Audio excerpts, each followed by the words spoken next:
Malaki ang pasasalamat ni Manay Lolit Solis sa mga artistang nakaselebrate ng kanyang ika-77th birthday. Nandun nga si Pauline Soto, pati na rin si Nanette Medved at marami pa mga artista tulad ni Paulo Contis, Lani Mercado at marami pang iba. Tuwang-tuwa ang mga fans sa napakagandang birthday celebration na ito at nagulat din sila sa ilang mga revelasyon ni Pauline Luna Soto.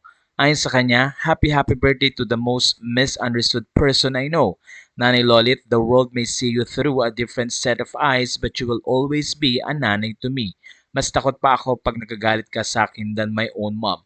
But I know that comes from a place of love. Thank you for sharing your blessings to us, your alagas, and for your generosity when it comes to love and care for us.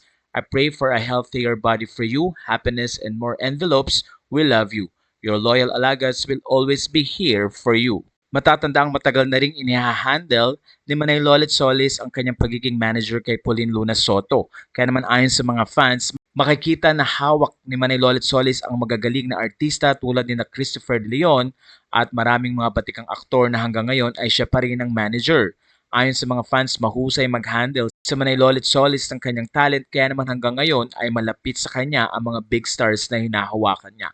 Natuwa naman ang mga netizens dahil sa gitna ng age ni Manay Lolit Solis na 77 ay nagagawa pa rin niya ang trabaho at alagaan ang kanyang mga talent na minamanage. Kaya naman isa sa mga wish nga ni Pauline Luna ay magkaroon pa ito ng lakas at maraming proyekto ang makuha ng kanyang mga alaga na kung saan ay tumutulong din para sa pagkakaroon ng maayos na medication kay Manay Lolit Solis na regular na nga ang dialysis na ginagawa. Kaya naman mula dito sa Pinoy Showbiz Latest, happy birthday, Manay Lolit!